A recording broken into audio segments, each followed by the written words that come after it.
63. Doesn't feel like anything, really. It's not a milestone. It's not a round number. It just sounds tired. I spent the morning like I always do. Black coffee, the crossword. The creak of the porch swing under me, and a view of a lawn that refuses to stay green no matter how much I water it.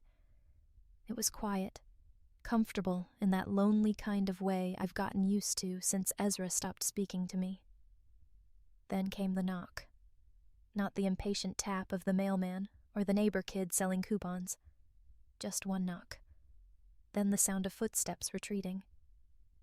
I opened the door and saw the box plain brown paper carefully taped a thin blue ribbon tied once around the middle.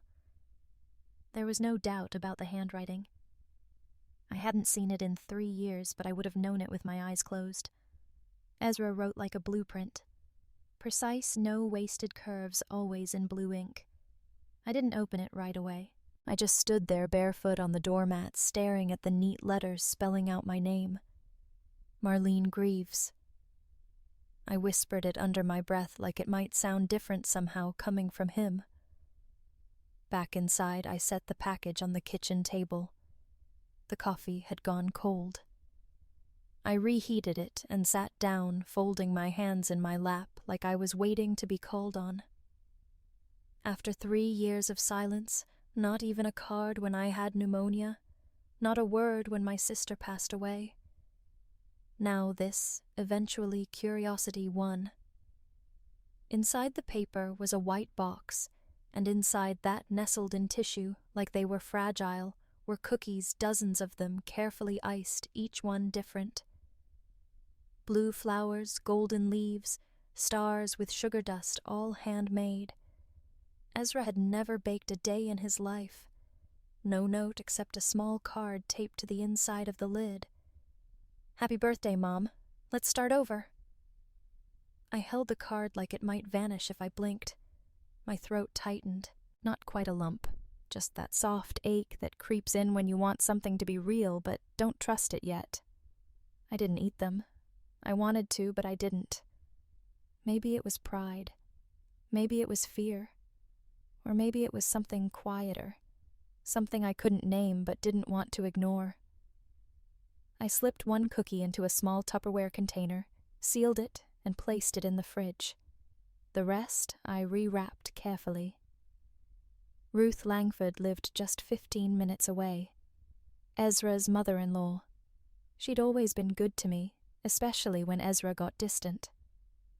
I figured if anyone deserved something sweet, it was her, and it felt easier to give them away than to wonder what they meant. That afternoon I drove over. The sun was low enough to cast that soft orange light across the trees, and her wind chimes were already dancing. I handed her the box with a smile brushing off her protests. Later at home, I stood in the doorway looking at the empty spot on the table where the package had been, and tried not to feel relieved that it was gone. The next morning, just as I was pouring coffee, the phone rang. I was halfway through pouring my second cup of coffee when the phone rang. The sound startled me. It's been a long time since anyone called this early, and longer still since that number flashed across the screen. Ezra. I didn't answer right away. My hand hovered over the phone like it might burn me. The call buzzed once more before I picked up. "Hello." "Hi, Mom." His voice, smooth and casual, slipped through the line like nothing had happened. Like 3 years of silence hadn't settled between us like sediment. "Happy birthday." "A little late, I know, Ezra." I sat down slowly, gripping the mug with both hands. "I got your package." "Yeah." A soft chuckle. "I wasn't sure you would. I wasn't sure you'd open it, honestly." I did. It was unexpected. There was a beat of silence, and then he asked, a little too casually, "So how were they?" "The cookies." "Yeah." I took a breath. "Oh, I didn't eat them. I gave them to Ruth." The line went dead quiet. I pulled the phone away from my ear to check if the call had dropped. It hadn't.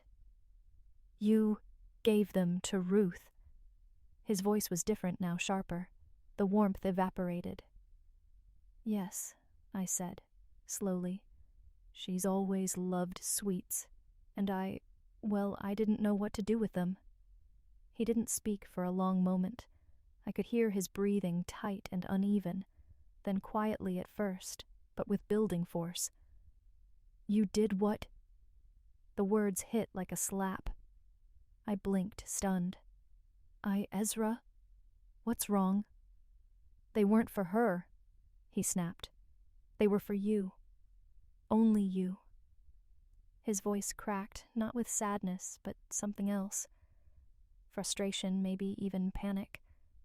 I couldn't tell. I sat frozen, the coffee cooling in my hands. "I didn't know." I said, my voice small. "Right. Of course you didn't." The bitterness bled through thick and choking. "You never do." He hung up before I could say anything else. The dial tone hummed in my ear. I set the phone down slowly, staring at the counter. My heart thudded in my chest, not fast but deep, like it wanted to be heard. "Only you."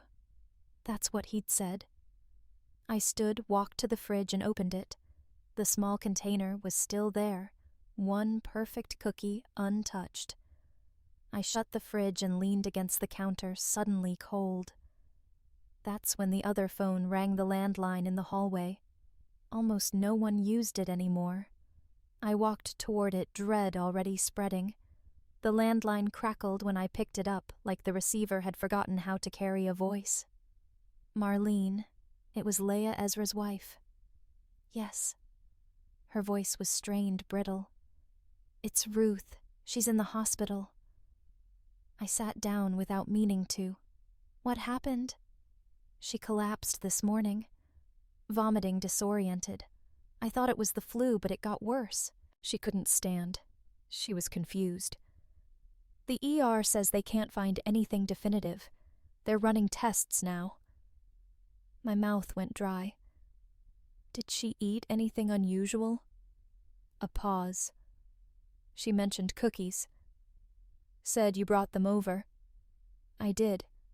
I gave her the box Ezra sent me." Laya didn't speak. I could hear hospital noises in the background.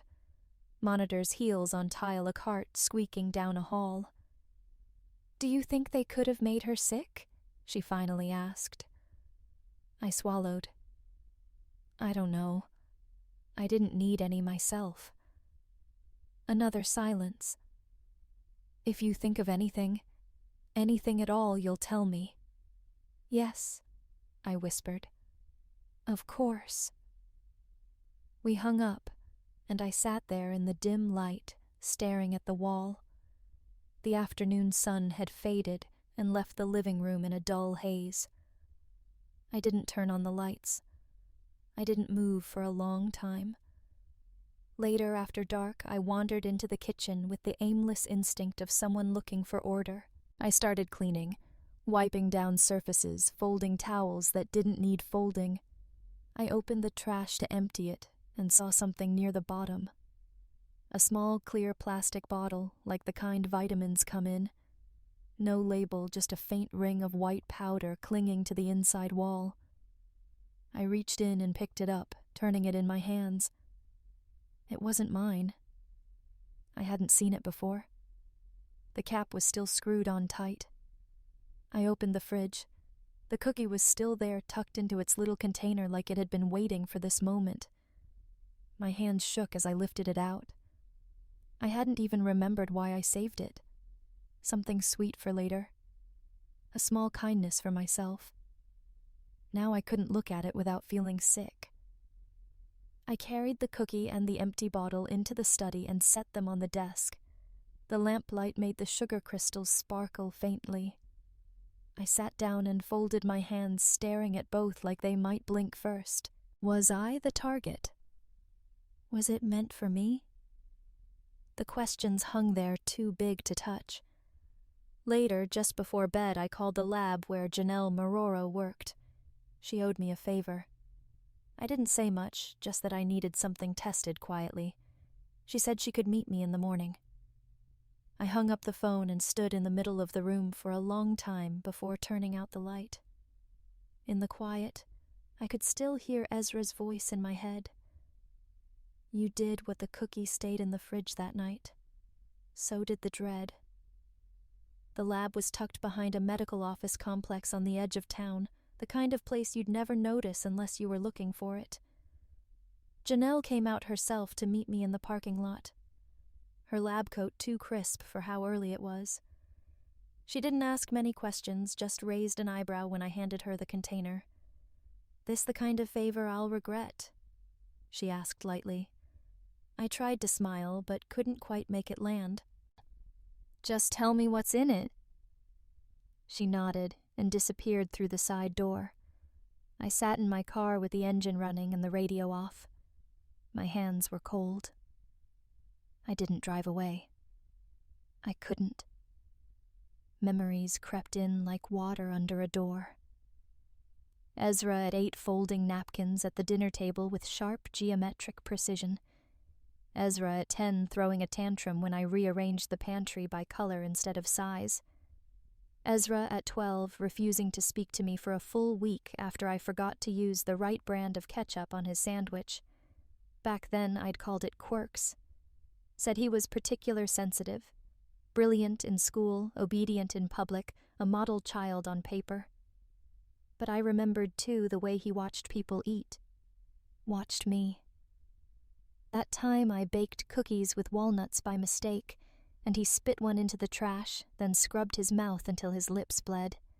The way he went completely still when disappointed, like he was storing it for later. A nurse from the hospital called mid-morning. Ruth's condition hadn't improved. They were escalating her case to internal medicine. Still no diagnosis. No one had mentioned the cookies, and I didn't volunteer the idea. I sat in the kitchen waiting for Janelle to call hands wrapped around a cup of tea I didn't drink. The mug went cold.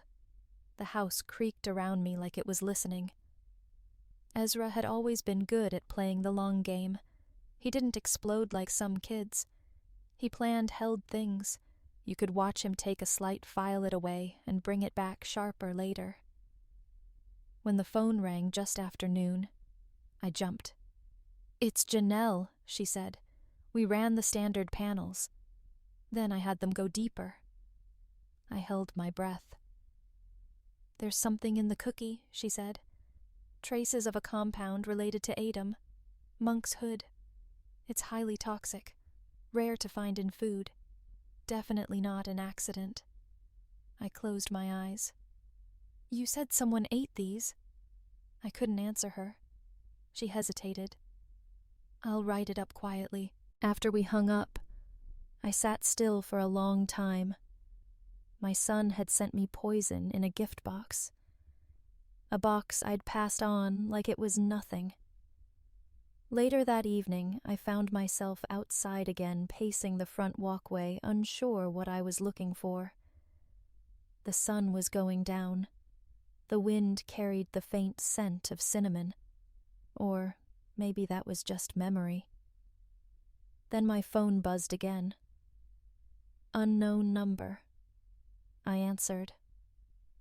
The voice on the other end of the unknown number was calm, clipped, and unfamiliar. "This is Detective Fallon Reyes. Are you Marlene Greavves?" I hesitated. "Yes, I was referred by Dr. Janelle Maroro. She said, you requested toxicology analysis on a food item and asked that any concerning results be passed along to authorities. Is that correct?" I wanted to say no, to claim some kind of misunderstanding to protect the last shreds of what used to be family, but I heard myself say, "Yes, that's correct." There was a pause. Professional but not unkind. "Would you be willing to meet to discuss the results and your concerns?" I agreed, but it felt like signing something permanent.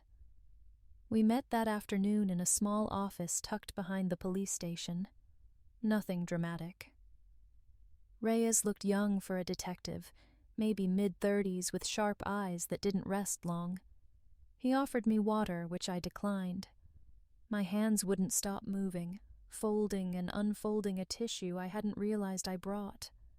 He started soft, asked how long I'd been estranged from Ezra, how often we spoke when I received the package, what it contained, how Ruth Langford came into the picture. I answered every question plainly, with as much precision as I could manage, avoiding the emotion that kept threatening to surface. He listened closely, jotting notes on a yellow legal pad. He didn't interrupt. Then he asked the harder ones. "Do you believe your son meant to harm you?" I looked down at my hands. "I don't want to believe it," I said. "But the cookie had poison in it. Ruth didn't bake it. I didn't bake it. He sent it. And the bottle you found in the trash, it wasn't mine. The timing fits. Any reason he'd want to harm you? Financial motive, family tension." I flinched. He resents me. Always has, I think. Blames me for things I couldn't fix. Reyes nodded slightly, but I saw the doubt swimming in the space between his eyes. All I had was a poisoned cookie and a feeling in my gut. No fingerprints, no witness, no confession. He leaned forward. "Would you be willing to submit the cookie and the bottle as evidence? Let us open a formal case." I hesitated. It felt like betrayal, even though I knew better. Even though Ezra had made his move first. "Yes," I said, finally. "If there's any chance he's done this before or would do it again, I can't ignore that." He nodded and stood signaling the end of the meeting. "We'll log the items and keep you informed. If anything changes, please call me directly." As I walked out of the station, the sky was beginning to darken. I got into my car, locked the doors out of habit, and sat with my hands on the steering wheel. It wasn't guilt, exactly. It was something older, deeper.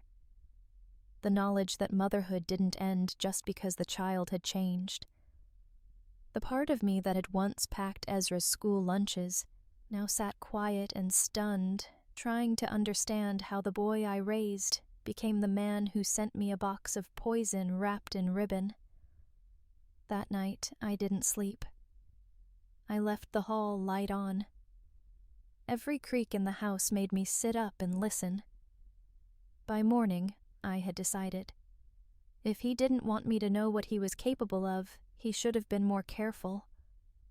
I would go see him not as his mother, but as the woman he underestimated, and I would bring a recorder. Ezra answered the door with a tight smile, the kind that didn't reach his eyes. He looked thinner than I remembered, like something inside him had been slowly hollowing out. "Mom," he said, stepping aside. "This is a surprise." I forced a smile. I heard about Ruth. I wanted to check in, see how she's doing. He nodded, gesturing me in. "She's still at St. Luke's. Leia's with her. They think it's some kind of virus."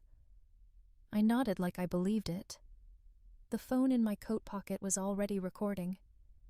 His kitchen was spotless, as always, a place where everything had a place down to the angle of the knife block. I kept my tone light. "I'm sorry we didn't get to talk more the other day," I said. "The cookies were lovely." Ezra raised an eyebrow. "Were they?" I watched his face. I didn't try them, actually. Ruth was thrilled. She said the star-shaped one was her favorite. There it was, the flicker. Barely a pause, but enough. His eyes narrowed just for a second, and his voice softened. Ruth picked the stars. I hadn't said what shape she ate, only that she liked one. "Yes," I said slowly. She mentioned it. He turned to the sink, rinsing a glass that didn't need washing. She always did go for anything pretty, always more concerned with aesthetics than what's underneath. I studied him. "You never told me you'd started baking." He laughed, but it sounded off. "New hobby. Good way to unwind. Where'd you learn to use monkshood?" He froze. Not visibly, not dramatically, but something shifted in his spine. a stillness that told me he was deciding how to react. "I don't know what that is," he said too quickly. "Dr. Maroro does." He turned the glass still in his hand. "You went to Janelle. She ran the test.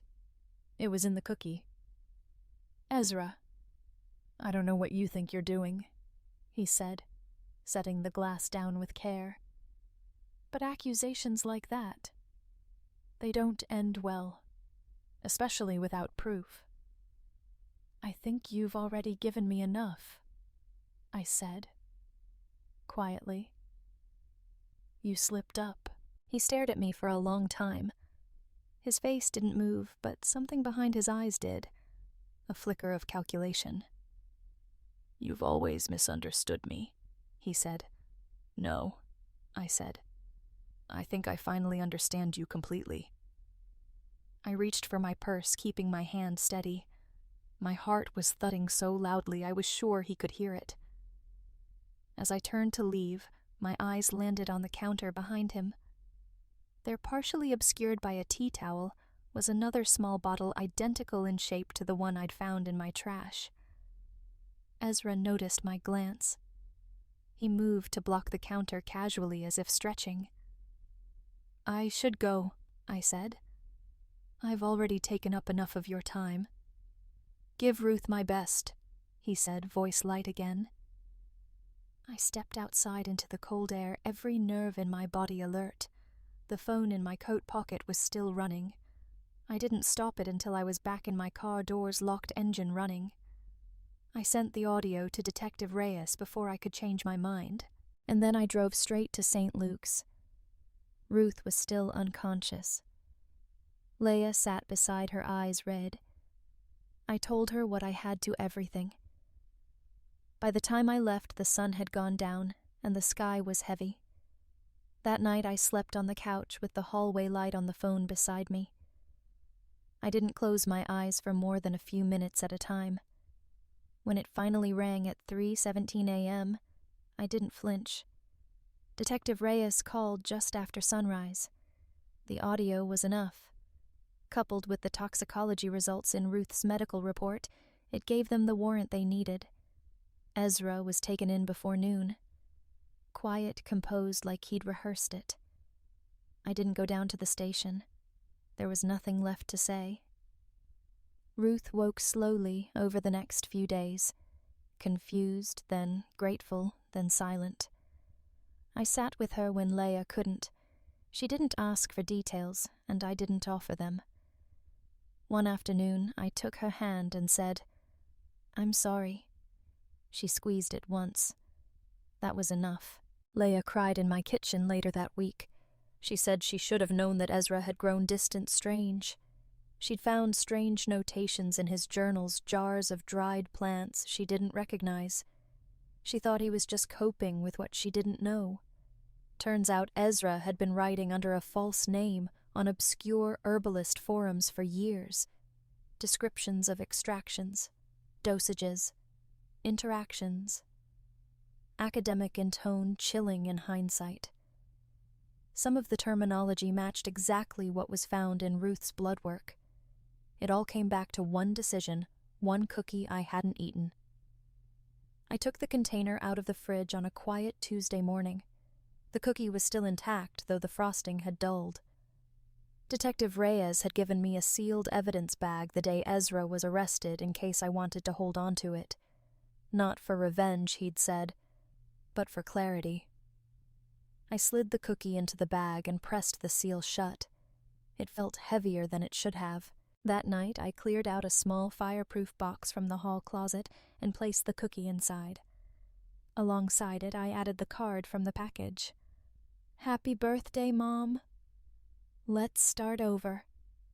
I locked the box and placed it on the highest shelf, not to forget to remember what I almost missed. I stood in the kitchen a long time after that. The house quiet around me, the air still. Then I turned off the light and walked down the hall, unsure whether to feel safe again or if I ever really had.